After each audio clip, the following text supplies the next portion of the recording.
that pool of requests of people asking me to film a whisper video. I haven't done them in a while because it seems like I have a lot of people that love the soft-spoken. So I've just been keeping it to that. I want to do like face touching today, but I'm very insecure because this nail, these are my natural nails, believe it or not, like the length, but this one was very weak and it broke off today. So I'm like, I don't like it. I get them fixed on Monday. And then this nail's looking a bit crazy. It's supposed to look like this, but it like peeled off, and we're not gonna get into it, but that's okay. That's not the focus. Today we are going to be doing a book haul. I love doing these videos on the channel, but truthfully I just had a little bit of a phase where I was not really reading. Gosh, I had a phase where I wasn't really doing much of anything. But with the new year, I definitely have made it one of my goals to read at least one book a month. I feel like that's a really good approach. So far I'm on the right track. I finished one book in January, or like I finished it in the beginning of February, but I had a late start. We'll start with that book, and then I have 5 books to show you guys that I purchased in the span of a week, maybe a little bit less than that.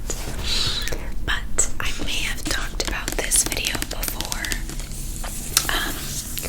in another ASMR video. I'm sure I did. So this book is called Malibu Rising. The cover is really beautiful, and if you're like a texture person, it's a really soft cover, and then the text is glossy, so it's really nice. So it's Malibu. Stencil each letter. Rising. Oh, that's kind of hard to do backwards. Oh my gosh, this is challenging. Okay. Malibu Rising, and it is by the author Taylor Jenkins Reid, and she's the author of The 7 Husbands of Evelyn Hugo. My girls, and probably some guys too, but it's a really strongly woman audience, have all read that book. It's incredible. I cried. But this is one of her other books called Malibu Rising. And if you've read 7 Husbands, it features a character, like there's a crossover of a character that is one of the husbands from 7 Husbands of Evelyn Hugo. This feels so complicated to explain.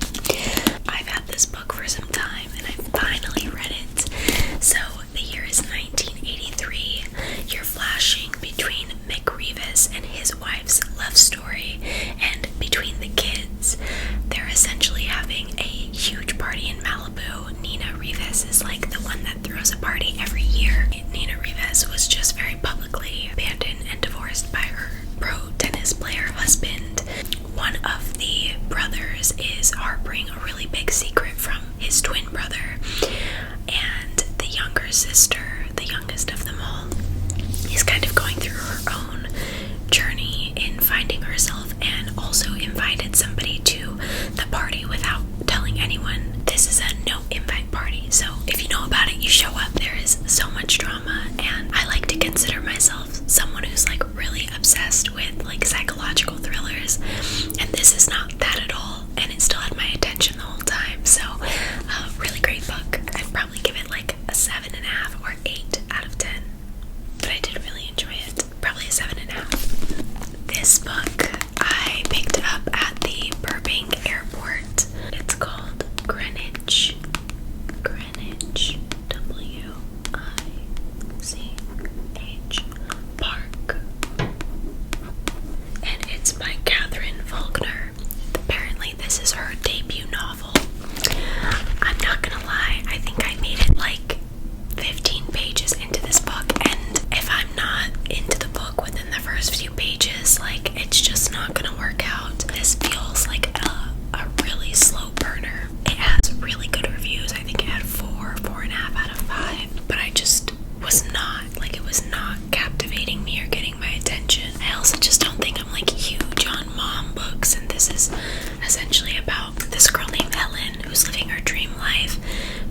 pregnant. She's in a prenatal class and meets a girl named Rachel who is like unpredictable. She drinks, she smokes, she's single. This girl's kind of like, okay, she's having a baby, like maybe she just needs a friend, I don't know, like maybe we need each other. And I guess her behavior becomes more erratic, and Helen's not the only one that noticed, and now they're starting to wonder if this new friend is linked to their shared history of past experiences, which, like, I don't know what that means. But Rachel threatens to expose a past crime that could destroy all their lives. It sounds like it could be really good. Go ahead and read the first few pages. Gonna skip the afterword and go straight to 24 weeks. At the top of the beer-stained carpet, a taped sign on the door reads National Childbirth Trust. The doorknob feels like it might fall off if I turn it too hard. Inside, there is a semicircle of chairs, a flip chart, trestle tables with juice and biscuits. The sash windows are jammed shut. 3 couples are here already. I'm the only one on my own. We smile politely at each other, then sit in silence, too hot and uncomfortable for small talk. One bearded husband tries to yank a window open, but after a few attempts sits down with a defeated shrug. I smile back sympathetically, fanning myself with a baby first aid leaflet I found on a chair. We teeter like bowling pins, our swollen bellies resting on our laps, arching our backs, our knees apart, grimacing. As the room fills, I glance at the clock on the wall. Past 6:30. Where are they? I keep looking at my phone, waiting for the flash of response to my messages, but nobody replies. I'd peeled away from the office early, wanting to get here on time. I hadn't been the only one. The air conditioning has been broken for days. By this afternoon, the place had been half empty. Just a few desk fans still whirring limply into the flushed faces of middle-aged men. When I picked up my bag and flicked my screen off, I had glanced at Tom, but he'd been hunched on a call to building services, complaining about the temperature for the 3rd time that day. I tried to catch his eye with a sort of awkward half-wave, but he'd barely acknowledged me, gesturing me away with a sideways glance at my belly, his other hand still clutching the phone to his ear. I think he'd forgotten today was my last day. That's all I'm gonna read, because honestly, I'm already bored to pieces. Am I crazy? Is that super, like, do I just not have I don't know. Would you guys be interested in this book if it was yours? I feel like it's so slow already. Like, I don't care. Get into the juice, you know? Okay, so that's Greenwich Park. Honestly, I'm probably just gonna end up donating this to my local library. The next book I have is called Vicious. Vicious. Really cool cover art. Definitely enough to catch my attention. And this is by, I would actually say, probably one of my favorite authors now, even though I've only read one of her books. But V.E. Schwab, she wrote The Invisible Life of Addie LaRue, which it's probably my favorite book that I read last year, if not my favorite book of all time. Just know that anything she writes has to be golden. It seems like almost all of her books have really great reviews. I think I started this book and I got a few pages in, but I do need to start it again because I kind of went in with The Invisible Life of Addie LaRue expectation, and I need to separate myself a little bit. It says that Victor and Eli started out as college roommates, brilliant, arrogant, lonely boys who recognized the same sharpness and ambition in each other. In their senior year, a shared research interest in adrenaline, near-death experiences, and seemingly supernatural events reveal an intriguing possibility that under the right conditions, someone could develop extraordinary abilities. But when their thesis moves from the academic to the experimental, things go horribly wrong. Like, just reading the back of that, I'm like, oh yeah, I need to pick this up. Okay, let's read the first page. I love V.E. Schwab.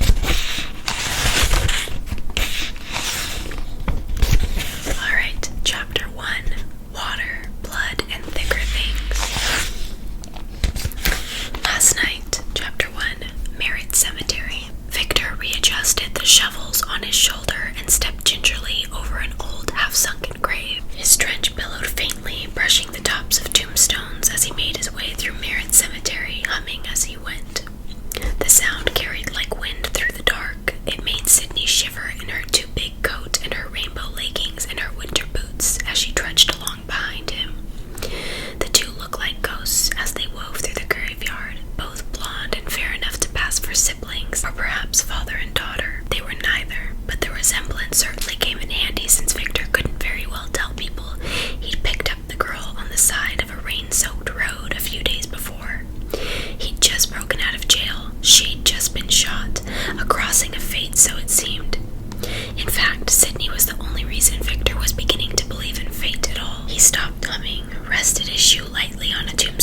and scanned the dark, not with his eyes so much as with his skin, or rather with the thing that crept beneath it, tangled in his pulse.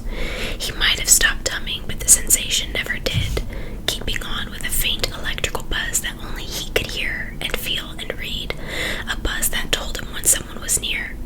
Sydney watched him frown slightly. "Are we alone?" she asked. I must have not been paying attention the first time that I started this book, because that already I'm like, I need to finish this. Let's see, this is how many chapters or pages? It's 371 pages.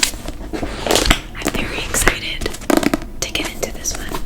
I was having a really bad day, aka it's like that time of the month for me, and I just was like feeling upset, and Ryan was like, why don't we go to why don't we go to the bookstore and see if we can find you a book, and let's just, have fun. I didn't know he was going to buy it for me, but it was a pleasant surprise. They actually were closing in like 15 minutes though, so I had like 5 minutes really to pick out a book. But I have heard about this book before. It's called The Night Circus, and it is by Erin Morgenstein. She's also the author of The Starless Sea.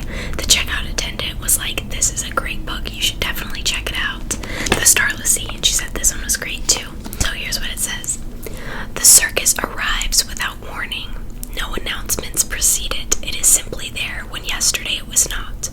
Within the black and white striped canvas tent is an utterly unique experience, full of breathtaking amazements. It is called Les Cirque des Rêves, and it is only open at night. But behind the scenes, a fierce competition is underway, a duel between two young magicians, Celia and Marco, who have been trained since childhood expressly for this purpose by their mercurial instructors. Unbeknownst to them both, this is a game in which only one can be left standing. Amidst the high stakes, Celia and Marco soon tumble headfirst into love, setting off a domino effect of dangerous consequences and leaving the lives of everyone, from the performers to the patrons, hanging in the balance. Patrons. I'm not a romance girl, but if you work in romance and it's like the underlying tone of the book, then I'll enjoy it. But like Colleen Hoover, I just don't get the hype. I won't go out of my way to read her books because I honestly don't like romance. It's so cheesy to me. But this is much more than romance. I'm very excited for this one. I'm like really into psychological thrillers with a touch of fantasy. So, oh, I didn't read the first page. Okay, let's see. Anticipation. The circus arrives without warning. No announcements precede it, no paper notices on downtown posts and billboards, no mentions or advertisements in local newspapers. It is simply there when yesterday it was not. The towering tents are striped in white and black, no golds and crimsons to be seen, no color at all, save for the neighboring trees and the grass of the surrounding fields. Black and white stripes on gray sky, countless tents of varying shapes and sizes, with an elaborate wrought iron fence encasing them in a colorless world. Even what little ground is visible from outside is black or white, painted or powdered, or treated with some other circus. But it is not open for business. Not just yet. Within hours, everyone in town has heard about it. By afternoon, the news has spread several towns over. Word of mouth is a more effective method of advertisement than typeset words and exclamation points on paper pamphlets or posters. It is impressive and unusual news, the sudden appearance of a mysterious circus. People marvel at the staggering heights of the tallest tents. They stare at the clock that sits just inside the gates that no one can properly describe, and the black sign painted in white letters that hangs upon the gates, the one that reads, "Opens at nightfall, closes at dawn." I have too many books. I am my own personal library. It's overwhelming. I have 2 more books that I wanted to show you guys, but I think I'm actually going to save it for my next haul, because I'm sure by then I'll have another 2 to 3 books to show